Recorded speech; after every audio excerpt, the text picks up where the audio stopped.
ताई उठा. या इथे.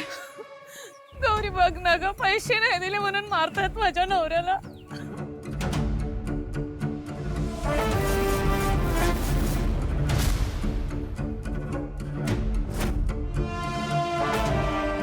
काय जंगलराज आहे का हे? काकांना सोडा. आमचे पैसे वसूल झाल्याशिवाय सोडणार नाही त्याला. आणि तुझा संबंध नसताना मध्ये यायचं काम नाही.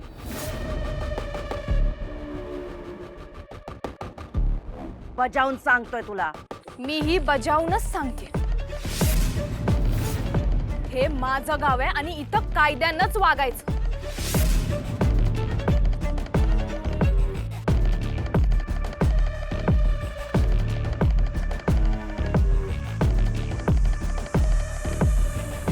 तुमची ही सावकारकी इथं चालणार नाही. कायद्यानं सरकारनं सावकारकीचं लायसन दिलंय. हे तुझं गाव असल पण जिल्हा आमचा आहे. आमच्या जागी जर बँक असती ना तर कधीच याच्या घरादारावर जप्ती आणली असती. मग आधी जप्तीची नोटीस आणा आणि मग कायद्यानं जे करायचं ते करा, पण कायदा हातात घ्यायचा नाही.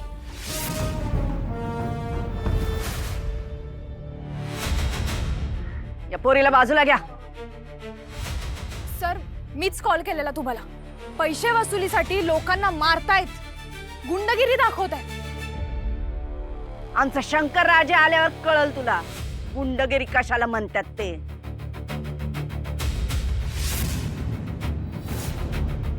स्वतःच्याच मुलाला रुबाबात गुंड म्हणणारी आई पहिल्यांदाच बघते. तुम्ही खरंच आई आहात? आम्ही काय आहोत ते आम्हासनी माहिती आहे चांगलंच. बाजूला घ्यायला. मातोश्रीकडे सावकारीचं लायसन्स आहे. सावकारीचं लायसन लोकांना मारून वसुली करायचं नाही, एवढा कायदा कळतोच मला. आणि जर कायदा पाळणार नसाल तर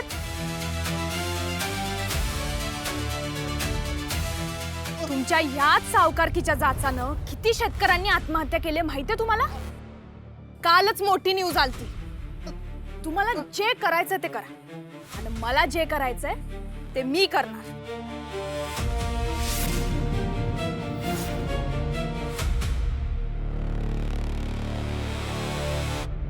बळजबरीने प्रायव्हेट प्रॉपर्टीवर एंट्री, BNS कलम 331, 3 वर्षाची जेल.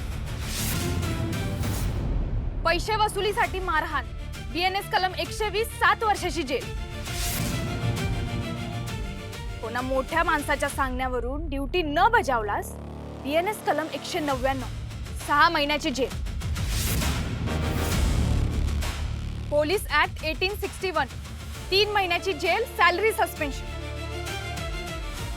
कायदा पाळला नाही तर समजावता येतो मला.